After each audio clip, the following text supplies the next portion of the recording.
तो इन ढेर सारी खबरों के बीच सबसे पहले बात करेंगे कर्नाटक की, जहां पर अब तक साफ नहीं हो पाया है कि आखिर चीफ मिनिस्टर कौन बनेगा। कांग्रेस में इसे लेकर घमासान मचा हुआ है। सीएम के नाम को लेकर दिल्ली से बंगलुरु तक सियासी हलचलें तेज हैं। सूत्रों के मुताबिक कांग्रेस हाईकमान ने सीएम के लिए सिद्धरमैया के नाम पर मोहर तो लगा दी, जबकि डीके शिवकुमार को डिप्टी सीएम का पद संभालने का मामला तय हुआ है। यह सूत्रों के मुताबिक है। शिवकुमार को 2 मंत्रालय भी मिल सकते हैं।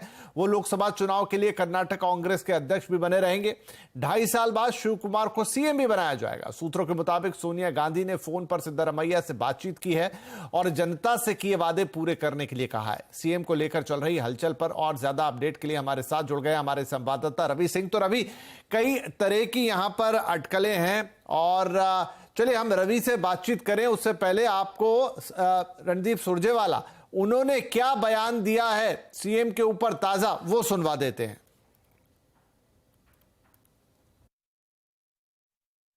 श्री मल्लिकार्जुन खड़गे जी, जिनको कांग्रेस विधायक दल ने सर्वसम्मति से ये अख्तियार दिया है कि वो कांग्रेस का अगला विधायक दल का नेता एंड कॉन्सिक्वेंटली मुख्यमंत्री घोषित करें, वो बाकायदा संपूर्ण चर्चा कर रहे हैं।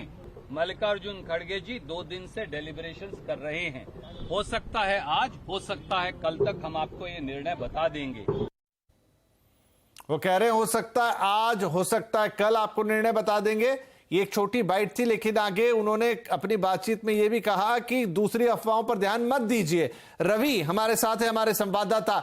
तो सुरजेवाला का बयान है कि बातचीत अभी भी जारी है, कुछ भी अभी तय नहीं हुआ है। आज नहीं तो फिर बात कल पे भी जा सकती है। तो क्या अब कल तक का इंतजार करना होगा? देखो, कांग्रेस पार्टी के लिए आज बेहद ही महत्वपूर्ण दिन है। महत्वपूर्ण इसलिए है क्योंकि कर्नाटक में बड़ी जीत के बाद कर्नाटक के दोनों ही कांग्रेस के बड़े नेता दिल्ली में जमे हुए हैं। और खास करके अगर हम सबसे पहले बात करें सिद्धरमैया की, जिस जगह पर मैं खड़ा हूं आईटीसी मौर्या दिल्ली का होटल, यहां पर सिद्धरमैया मौजूद है और 2 से 3 दिन से सिद्धरमैया दिल्ली में ही मौजूद है। इसके अलावा दूसरे सबसे बड़े कांग्रेस के नेता कर्नाटक के डीके शिवकुमार, वो भी दिल्ली में जमे हुए हैं। और दोनों ही नेताओं के जो समर्थक हैं, दोनों ही नेताओं के विधायक हैं, वो चाहते हैं कि उनके नेता ही कर्नाटक की कमान संभाले। यही वजह है कि सिद्धरमैया के जो समर्थक गुट के तमाम जो विधायक हैं, वो सामने आकर यही कह रहे हैं कि सिद्धरमैया सीनियर नेता है, काफी उनको अनुभव है, कर्नाटक में सरकार चलाने का अनुभव है, मुख्यमंत्री भी रह चुके हैं, मेहनत भी की है इस चुनाव में। इसकी वजह से सिद्धरमैया को ही कुर्सी देनी चाहिए सीएम की। लेकिन वहीं पर डीके शिवकुमार, पिछले 5 साल में उनका नाम बहुत ही चर्चा में रहा है। यहां तक कि दूसरे राज्यों में कांग्रेस की जब भी चुनाव में आमने सामने विपक्षी दलों के सामने होती थी, वहां पर डीके शिवकुमार काफी महत्वपूर्ण रोल निभाते हुए दिखते थे। यही वजह है कि डीके शिवकुमार के जो तमाम समर्थक विधायक हैं, उनके कार्यकर्ता हैं, वो भी लगातार लामबंदी कर रहे हैं और वो चाह रहे हैं कि डीके शिवकुमार कर्नाटक के मुख्यमंत्री की कुर्सी संभालें। दोनों ही नेता दिल्ली में जमे हुए हैं। दोनों ही नेताओं की मुलाकात राहुल गांधी से हुई है, कांग्रेस अध्यक्ष मल्लिकार्जुन खड़गे से हुई है। वहीं कांग्रेस के तीसरे बड़े नेता जो उसके अलावा राहुल गांधी, सोनिया गांधी से मुलाकात हुई है। रणदीप सुरजेवाला बाहर निकले, जब मल्लिकार्जुन खड़गे के घर के बाहर निकले, उन्होंने इतना ही कहा कि किसी भी तरीके की कंफ्यूजन की बात नहीं है, अगले 12 घंटे में मुख्यमंत्री के नाम का ऐलान कर दिया जाएगा। अगले 24 या 48 घंटे के अंदर कैबिनेट का गठन के लिए एक सूची तैयार कर ली जाएगी। किसी भी तरीके की कंफ्यूजन नहीं है। लेकिन माहौल बहुत ज्यादा गरमाया हुआ है दिल्ली में। यही वजह है कि दोनों ही सीनियर नेता कर्नाटक से दिल्ली आए हुए हैं। अभी तक बहुत ज्यादा क्लियर नहीं हुआ है। दोनों ही नेता इस बात को लेकर इंतजार कर रहे हैं कि सीनियर नेताओं की तरफ से, आला कमान की तरफ से एक क्लियरिटी हो, एक घोषणा हो, और उसके बाद जब तक कि ऐलान नहीं होता तब तक यहीं पर जमे हुए हैं। लेकिन अभी आला कमान की तरफ से मिलने का सिलसिला जारी है। चाहे रणदीप सुरजेवाला मल्लिकार्जुन खड़गे से मिल रहे हैं, चाहे सिद्धरमैया राहुल गांधी से मिल रहे हैं, चाहे डीके शिवकुमार राहुल गांधी से मिल रहे हैं। दोनों ही नेताओं के मिलने की तस्वीर भी सामने आ चुकी है कि राहुल गांधी से मुलाकात करने के बाद वो बाहर निकले हैं। लेकिन अब इंतजार है कि आखिर में कर्नाटक का अगला मुख्यमंत्री कौन होगा। ज्यादातर यही चांस है कि सिद्धारमैया ही कुर्सी की कमान, मुख्यमंत्री की कमान संभालेंगे, लेकिन इसकी औपचारिक घोषणा होना अभी बाकी है। उसी ऐलान का इंतजार अभी चल रहा है। जी बहुत कुछ चल रहा है इस वक्त। फिलहाल के लिए शुक्रिया रवि। नजर बना के रखिए, काफी सारी बातें हैं जो पर्दे के पीछे हो रही हैं। कांग्रेस कह रही है कि इंतजार कीजिए, अफवाहों पर ध्यान मत दीजिए, लेकिन पीछे ही पीछे बहुत कुछ हो रहा है। रवि उसमें से काफी कुछ हमें बता के गए और आगे भी बताएंगे। लेकिन इस बीच कांग्रेस में सीएम को लेकर मचे घमासान पर बीजेपी नेता और कर्नाटक के पूर्व मुख्यमंत्री बसवराज बोम्मई ने चुटकी ली है। उन्होंने कहा कि कांग्रेस को जल्द से जल्द सीएम के नाम का ऐलान करना चाहिए। See, people have voted Congress party. They are yet to finalize their CM candidate. It's their internal matter. I don't want to discuss much on that. But it is going to reflect on the Congress party that in spite of having a complete majority, they are unable to decide a leader. This shows the internal situation of the party and the aspirations of the people are more important than politicking. I think they should settle that office of the Chief Minister and formation of the government as soon as possible. तो कौन बनेगा कर्नाटक का CM और CM का selection क्यों बन गया है कांग्रेस के लिए सिरदर्द? आज आवाज अड्डा में इसी पर होगी बड़ी बहस। शाम 7:57 पर सीएम का सिलेक्शन, कांग्रेस की टेंशन, आज का आवाज अड्डा। चलिए आगे बढ़ते हैं, कुछ और खबरों का रुख करेंगे। केंद्रीय कैबिनेट ने आज खरीफ सीजन के लिए सब्सिडी को मंजूरी दे दी है। सरकार ने यूरिया के लिए 70,000 करोड़ और एनबीएस के लिए 38,000 करोड़ की सब्सिडी का प्रावधान किया है। इसके अलावा आईटी हार्डवेयर की पीएलआई स्कीम में बदलाव करते हुए 17,000 करोड़ का आवंटन भी किया गया है। किस तरह से आईटी हार्डवेयर यानी लैपटॉप, सर्वर्स, पर्सनल कंप्यूटर्स और एक नए तरह के कंप्यूटिंग यूनिट्स आ रहे हैं जो कि एज कंप्यूटिंग में जिनका उपयोग खूब होगा, इन सब के लिए आज एक माननीय प्रधानमंत्री जी ने यूनियन कैबिनेट में PLI for IT hardware approve किए। पीएलआई फॉर आईटी हार्डवेयर पहले से इसका एक वर्जन था जिसमें जो कुछ भी सुधार करना था और जो कुछ भी फीडबैक मिला इंडस्ट्री से, उसके बेसिस पे उसमें बहुत अच्छे मॉडिफिकेशंस किए गए और वो आज कैबिनेट में अप्रूव हुए। कैबिनेट के फैसलों को डिटेल से समझते हैं। हमारे साथ है हमारे economic policy editor Lakshman Roy. तो लक्ष्मण, एक तो हुआ आईटी हार्डवेयर वाला, उसके अलावा यूरिया वगैरह पर भी काफी सब्सिडी को इंक्रीज किया गया है। तो डिटेल में बताइए कि किसके लिए कितना आवंटन किया गया है। देखिए, सबसे बड़ा फैसला मैं कहूँगा जिसका हम आप रोज़ाना इस्तेमाल करते हैं वो है लैपटॉप, टैब, कंप्यूटर। और ये चूंकि महंगे कई बार इसलिए होते हैं चूंकि इसमें जो कंपोनेंट लगते हैं वो इम्पोर्टेड होते हैं। अब उसका घरेलू उत्पादन कैसे बढ़ाया जाए, आत्मनिर्भर कैसे बना जाए, इसके लिए सरकार ने आईटी हार्डवेयर की पीएलआई यानी प्रोडक्शन लिंक्ड इंसेंटिव स्कीम के दूसरे चरण को मंजूरी दी है। ये दूसरा चरण पहले चरण से कहीं ज्यादा है। पहले चरण में जहां करीब 7,000 करोड़ रुपए का इंसेंटिव था, इसमें 17,000 करोड़ रुपए का इंसेंटिव दिया जा रहा है। 6 साल के लिए स्कीम होगी और इस स्कीम के जरिए माना यह जा रहा है कि 3,35,000 करोड़ रुपए का उत्पादन होगा और 2,430 करोड़ रुपए का निवेश आएगा और 75,000 नए लोगों को यहाँ पे रोजगार मिलेगा। ये इसका फायदा होगा और साथ ही साथ इस पूरे कंपोनेंट के मामले में हम आत्मनिर्भर हो सकेंगे। दूसरा जो बड़ा फैसला लिया गया है वो फर्टिलाइजर के लिए। फर्टिलाइजर के लिए खरीफ सीजन के लिए सरकार ने 1,08,000 करोड़ रुपए सब्सिडी को मंजूरी दी है। ये जो 1,08,000 करोड़ रुपए सब्सिडी है उसमें से 70,000 करोड़ रुपए यूरिया सब्सिडी है, यानी यूरिया की एमआरपी ना बढ़े, कीमत लागत बढ़ रही है तो उस अंतर की भरपाई सरकार करेगी 70,000 करोड़ रुपए सब्सिडी देकर के।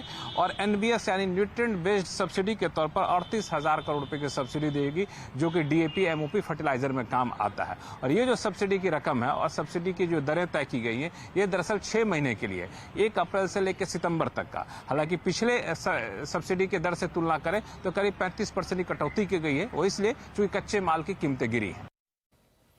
जी शुक्रिया लक्ष्मण इस जानकारी के लिए।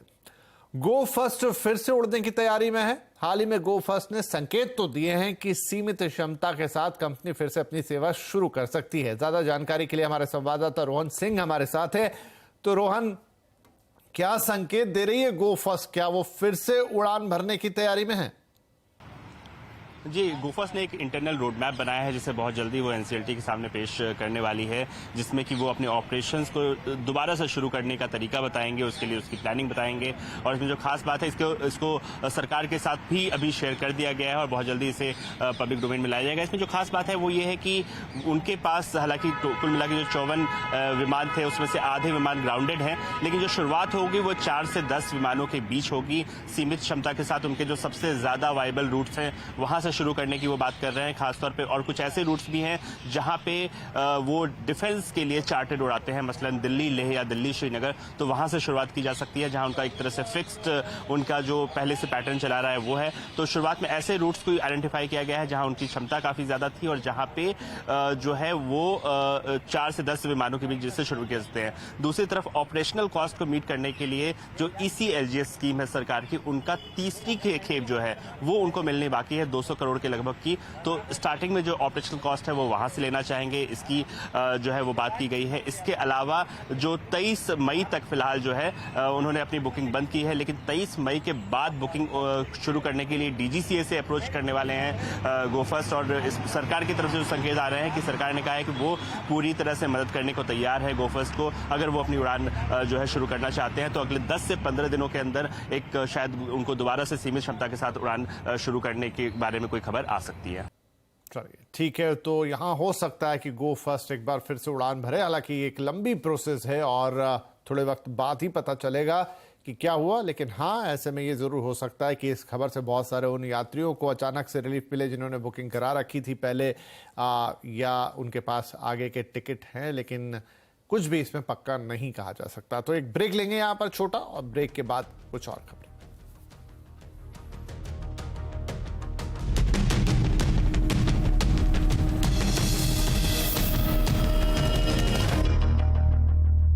पापा को ब्रेवरी मेडल मिला है। He is a major in army, सबको प्रोटेक्ट करते हैं। करण, तेरे पापा क्या करते हैं? रोहन, तेरे डैडी। करण, बताना। He is an LIC agent. That's great. कभी सोचा है हमें अचानक कुछ हो गया तो करण के पापा हमारी फैमिली के फ्यूचर को प्रोटेक्ट करने के लिए सही एडवाइस देते हैं। हमें अपने लाखों LIC एजेंट्स पर गर्व है जो हर एक का जीवन सुरक्षित बनाते हैं। LIC में हम आपका स्वागत करते हैं। अपनी नजदीकी LIC शाखा से संपर्क करें। We don't just design new cars. We create new ways to design all cars. In fact, we make the whole world of India's mobility new forever. कैसे करते हैं ट्रेड? ड्राइव 5 पैसा। अपकमिंग कॉर्पोरेट एक्शन या news flow, किसका हुआ merger, कौन है नया CEO? फाइनेंशियल डेटा मिलेगा अब हाथों हाथ, फंडामेंटल एनालिसिस से अब बनेगी बात। जानो हर स्टॉक जो है ट्रेंडी, टेक्निकल एनालिसिस से भी लगेगी फ्रेंडली। क्वार्टरली रिजल्ट्स होगी send, luck by chance investing का होगा दी एंड। With 5 पैसा's in-depth company information, always stay up to date. ऐसे करते हैं ट्रेड। सोच मत छोटे, इंस्टॉल मत। Investment in securities market are subject to market risk. Read all related documents carefully before investing. सास बहू और सेंसेक्स में आप सबका स्वागत। एक धमाकेदार लाइव शो। आज हमको दुबई जाना है, अमरावती, लखनऊ, दरभंगा, बिहार। महिलाओं की निवेश से जुड़ी हर क्वेरी का सॉल्यूशन। बिगनर हूँ, इसलिए मेरे पोर्टफोलियो में क्या क्या स्टॉक्स होने चाहिए। 100 शेयर्स है मेरे पास, गोइंग डाउन। इसको रखना चाहिए, बेच देना चाहिए। बेहतरीन इन्वेस्टमेंट आइडिया जाने माने मार्केट एक्सपर्ट्स के साथ। तो 900 का एक स्टॉप लॉस उन्हें मेंटेन करना चाहिए, अपनी पोजीशन को होल्ड करें। देखिए सास बहू और सेंसेक्स सिर्फ CNBC आवाज पर। हमारी प्रार्थना होगी स्वीकार। Zedlac Premium Agarbatti and Dhoop, official prayer partner, Delhi Capitals. India's brightest personalities are assembling on one stage, sparking conversations around clean energy. Curated by Network 18's top editors and journalists to chart a path towards a sustainable future. SIA Fest, 17th May, New Delhi, on News 18 Network. Gallant advance TMT सरिया, इसकी ताकत बने घर की ढाल और इसकी flexibility रखे घर को सॉलिड सालों साल। गैलेंट एडवांस टीएमटी सरिया, निर्माण का रियल हीरो। वोल्टास का नया pure air adjustable AC with HEPA filter लाए साफ ठंडी हवा सीधे आपके घर, वो भी 6 एडजस्टेबल टनेज मोड्स में। तो हवा और सेविंग्स दोनों टन-टनाटन। Visit for a live demo of manufacturing and machine tools at India Machine Tool Show, the global marketplace, 18 to 21st May 2023. Pragati Maidan, New Delhi. Register today on www.kdclglobal.com. Organized by K&D Communication. हाँ, हूँ मैं slow, क्योंकि मैं कछुआ हूँ। लेकिन आपके wealth managers को इतना स्लो नहीं होना चाहिए, पता है ना? चुनिए नुवामा। हम काम करते हैं सही स्पीड से, क्योंकि हम करते हैं वही जो आपके और आपके पैसों के लिए है सही। Nuvama, let's do it right.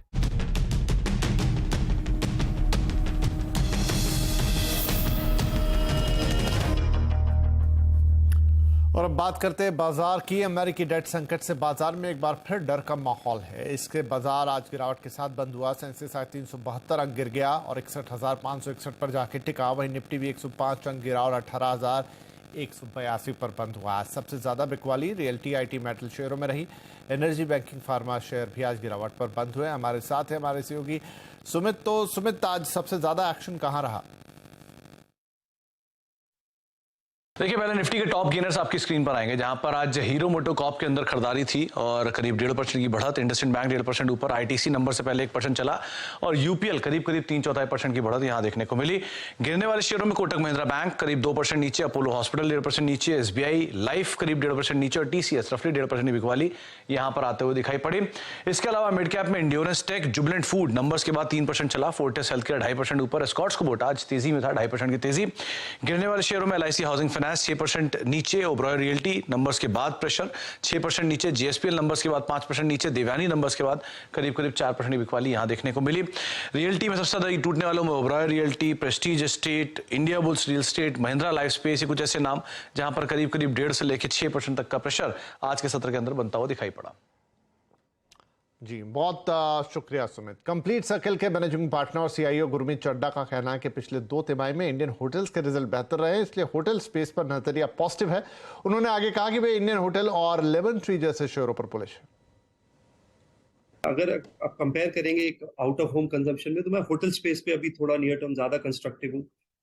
आप देखिए, इंडियन होटल्स लगभग 2 क्वार्टर से आप देखिए बेस्ट एवर रिजल्ट्स देखे हैं। उन्होंने 35% एबिटा का गाइडेंस भी दिया है। Lemon tree mid market segment में है। अभी उनका एक 600 रूम्स का कैपेसिटी आने वाला है मुंबई एयरपोर्ट के नजदीक।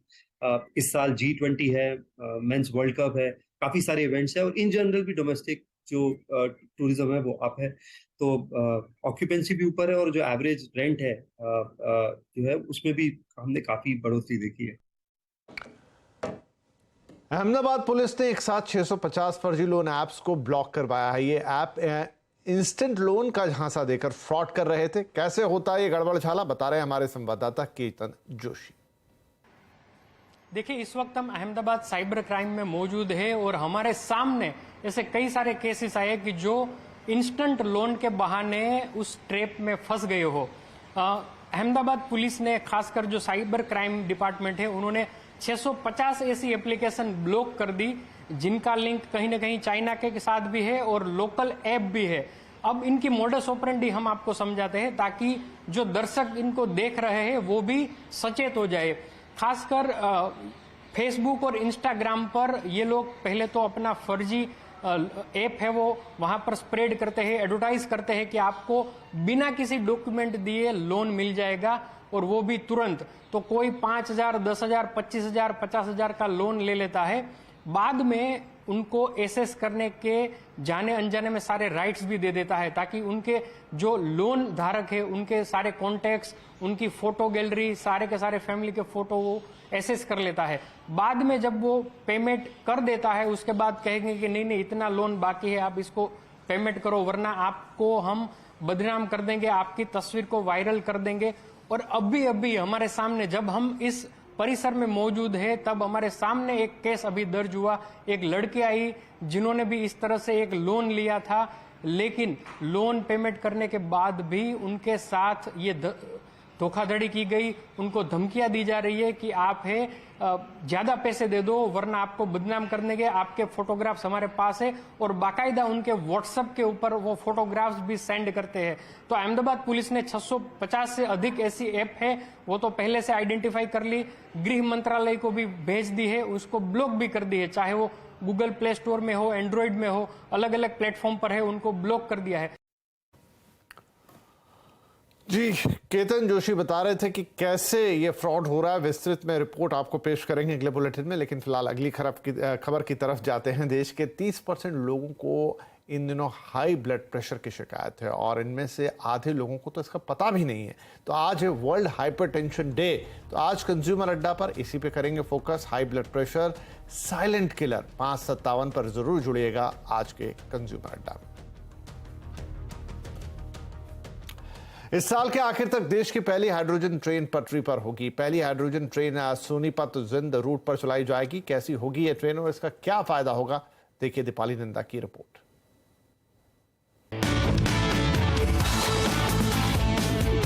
चीन और जापान की तर्ज पर अब जल्द ही भारत में भी हाइड्रोजन ट्रेन दौड़ती दिखेगी। क्लीन फ्यूल पर चलने वाली ये ट्रेन खास तौर पर हेरिटेज रूट्स पर चलाई जाएगी। पूरी तरह से मेड इन इंडिया इस ट्रेन की मैन्युफैक्चरिंग शुरू की जा चुकी है। निजी कंपनी मेधा सर्वो, उत्तर रेलवे और RDSO मिलकर इस ट्रेन का निर्माण कर रहे हैं। फिलहाल मौजूदा DEMU रेट्रोफिटमेंट के जरिए डीजल पावर कार को हाइड्रोजन पावर कार में बदला जाएगा।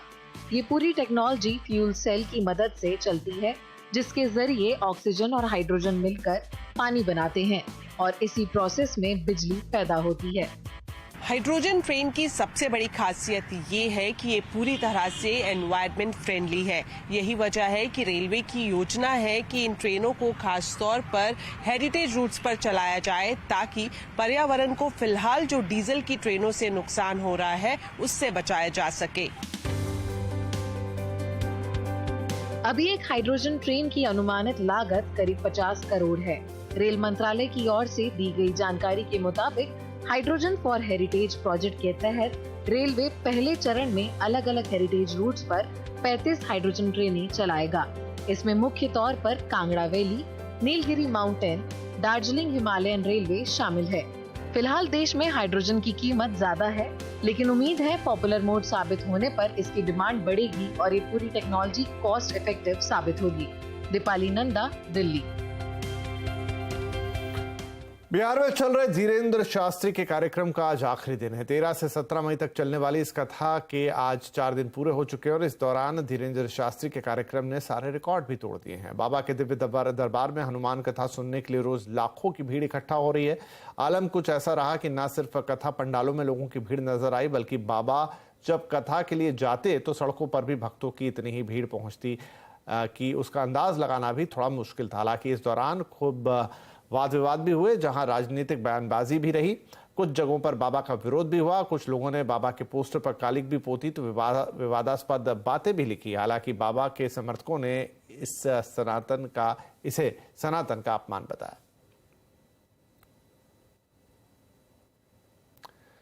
कान फिल्म फेस्टिवल की शुरुआत आज से हो गई है। 76वें कान फिल्म फेस्टिवल का आयोजन फ्रांस के फ्रेंच रिवेरा में किया गया, जहां इस फेस्टिवल में देश विदेश के बहुत से सितारे पहुंचे हैं। वहीं इस बार बॉलीवुड के कुछ सितारों ने इस फिल्म फेस्टिवल में डेब्यू भी किया है। फेस्टिवल के ओपनिंग डे पर बॉलीवुड एक्ट्रेस सारा अली खान, ईशा गुप्ता, मानुषी छिल्लर, उर्वशी रौतेला समेत कई सेलेब्स रेड कार्पेट की रौनक वहां पर बढ़ाने पहुंचे। उन्होंने अपने देसी और स्टाइलिश अंदाज से महफिल को लूटा भी।